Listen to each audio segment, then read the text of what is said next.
The J.J. Watt to the Pittsburgh Steelers rumors are back, people. I'm going to be letting you know if there's any shot that the retired defensive lineman actually ends up playing with his brother here in 2023 in Pittsburgh. Also, we got a massive Minka Fitzpatrick injury update, and he could even be playing this week versus the Green Bay Packers. And then also Mike Tomlin addresses the George Pickens drama on Instagram. Going to let you know what Coach T had to say about that situation. And before I get into today's Steelers news and rumors, the real ones know that clicking that thumbs up icon is the easiest way to help out the channel. It's free. It tells the YouTube algorithm to push this out to other Steelers fans like yourselves. So if you're a true Yinzer, a real one here at Steelers Talk, kick off today's show by clicking that thumbs up icon. All right, now let's talk about J.J. Watt, where now the retired NFL defensive lineman says that last week on the Pat McAfee show, that last week when he was watching the Pittsburgh Steelers and his brother play football against the Tennessee Titans on Thursday Night Football, that was the first time in his retirement that he has actually missed playing football. And then the following day, he is at the Steelers facility and he is working out at the Pittsburgh Steelers facility with his brother TJ and the other members of the Pittsburgh Steelers. I mean, this is something to at least keep your eye on. I would say I would love J.J. Watt to join the black and gold, especially if you get a big injury to another defensive lineman, like if God forbid Cam gets hurt again, or Larry O, if he ends up getting hurt. Getting a guy like J.J. Watt, somebody that, I mean, I don't know, if we can go back to that picture of the squat rack, this guy is still squatting 4 plates on each side of the bar. I'm pretty sure J.J. Watt is still plenty strong enough to play in the National Football League. I mean, that's not easy for anybody, let alone a civilian, all right? So I still think J.J. Watt has absolutely the ability to come back and play if he so chooses. Now, if he plays, I know some people might be saying, Jack, but we already have Alex Highsmith and T.J. Watt. Where are we going to put J.J. Watt? Well, let me tell you, man, when he's played in 3-4 systems, he's actually played the 5 technique, that 3-4 defensive end spot that we currently play Larry Ogunjobi at right now. Of course, we got Montravius Adams as the true nose tackle and Cameron Hayward back from injury. It's nice to have him back there at the 3 technique. Keanu Benton can play 3 and 1. Armin Watts, Loudermilk, Leal, they've been moving guys around all season long. If you add J.J. Watt to this mix, I think this is undeniably the best defensive line in the National Football League. But I'll say this right now, Jens, don't get your hopes up too high with this one. I know JJ likes to be cheeky. He likes to be able to, say these things. And listen, this isn't the first time that these rumors have come up, and nothing has come to fruition. So I definitely wouldn't count on J.J. Watt coming back this season, but you never know. Last quarter of the season, Steelers are right there in the playoff mix. Could T.J. Watt maybe get J.J. to join the squad? Who knows? We know that he has a high level of respect for Mike Tomlin and the Steelers as an organization, but I'll just say this right now, guys. Don't get your hopes up too high. So what say you guys? Is there any shot that J.J. Watt ends up joining the Pittsburgh Steelers here in 2023? Type Y if you think yes, or type N if you think no. This is going to be the pinned comment on today's show, so YouTube's going to throw you an ad break here in just a couple of seconds. When that happens, take advantage of that time by answering today's pinned question.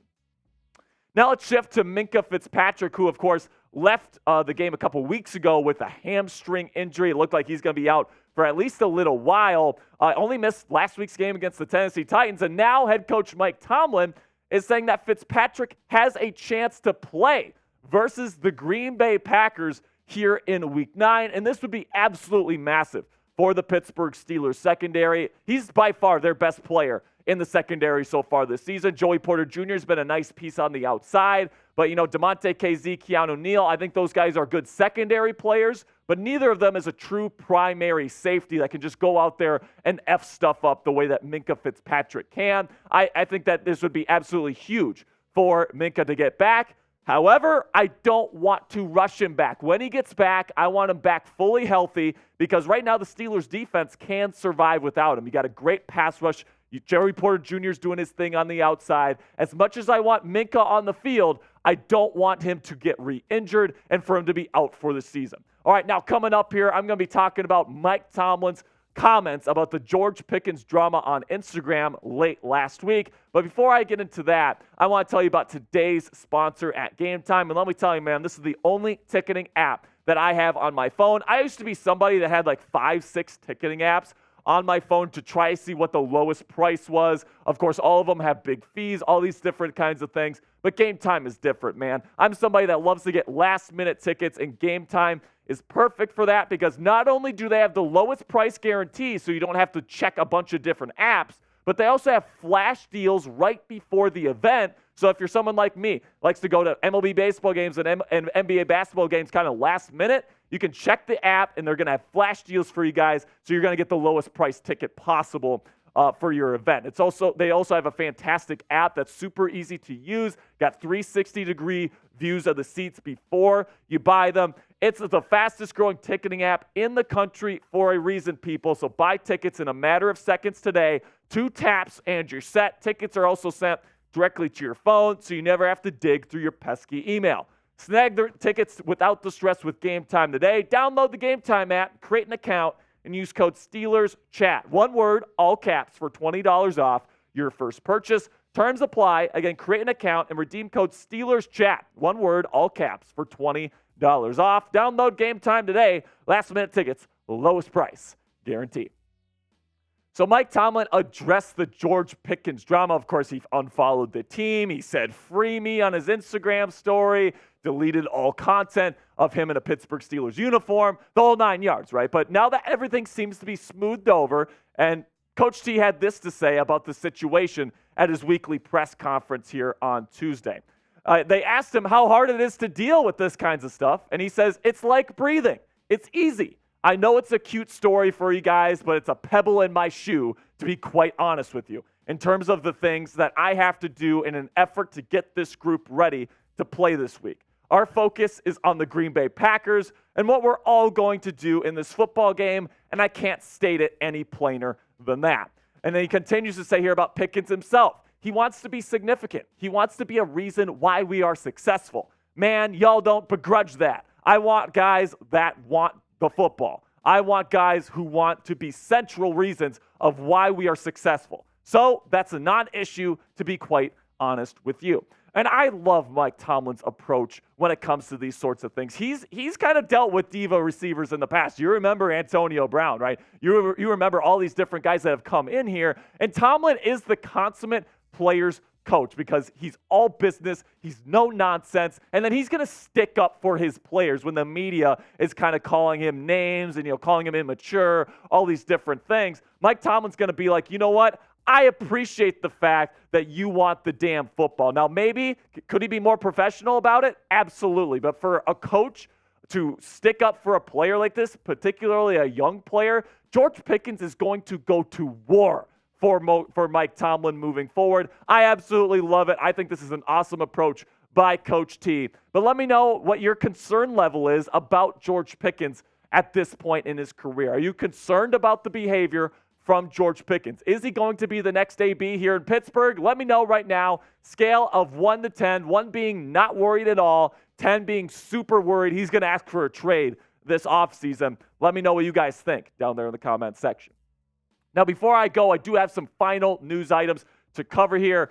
Number one, it's looking like the right tackle spot on the offensive line is officially Broderick Jones's, at least moving forward. It looks like Dan Moore Jr. is going to stick at left tackle, and Broderick Jones has officially placed Chukwuma Okorafor as the starting right tackle. Now, I think because, you trade up for Broderick in the first round, you kind of want him to move over to the left side eventually, but when it comes to this season, having that flexibility to play right tackle and left tackle is going to be very valuable for Broderick throughout his career. And you know what? Right tackle, with all the great edge rushers that line up on the right tackle in today's NFL, having a really good right tackle is almost just as important as having a really good left tackle. So if Broderick does really good at right tackle like he was last week against Tennessee, by the way, I think that I wouldn't mind keeping him at right tackle and then bringing in someone else to play left tackle in the future, especially if Dan Moore Jr. isn't cutting it moving forward. And then also Colin Cowherd.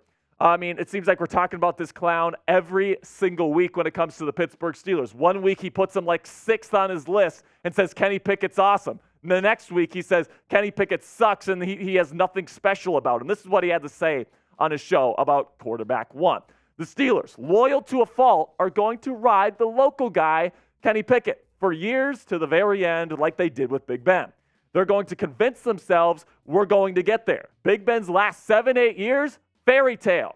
Nobody bought it except you. And nobody thinks Kenny Pickett's got the arm, the juice, the it. Nobody, because he doesn't. He was a 3rd-round pick, and they reached on him because they were desperate at quarterback because Big Ben scared them every time they considered drafting his heir apparent. And so they're left with a nice kid, a local kid who's a B- at almost everything.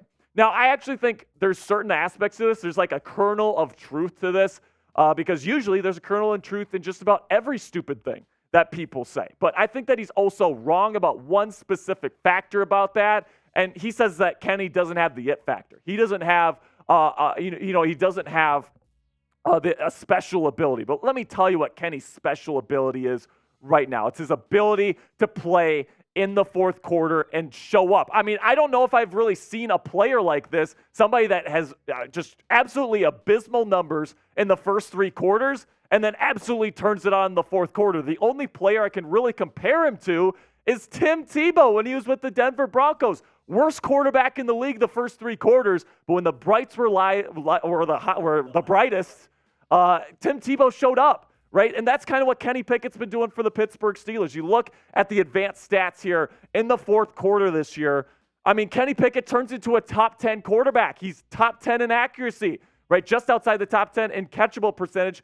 And then he's 9th in on target. He's 3rd in quarterback rating in the clutch. He's 2nd in estimated points added, EPA. Very important stat for GMs around the league. And then another big one, points above replacement. He's top 10 in the 4th quarter right now. And by the way, you see those numbers right there, the plus 7.5, et cetera. That's the difference between the 4th quarter and the other 3 quarters combined. All right, so Kenny is absolutely lapping himself when it comes to the 4th quarter this year. And I think that's his special ability. You don't see quarterbacks perform this well in the 4th quarter, particularly at his age every day. And if he can develop his overall game and he can get more consistent in the first 3 quarters, the Steelers might actually have something here for the future. But let me know what you guys think down there in the comments section.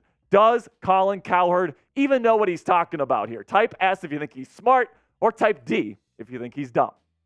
And that'll be it for me today, Yinzers. Thank you guys so much for all of your support. Make sure you click that subscribe button. And until I see you guys next time, here we go, Steelers.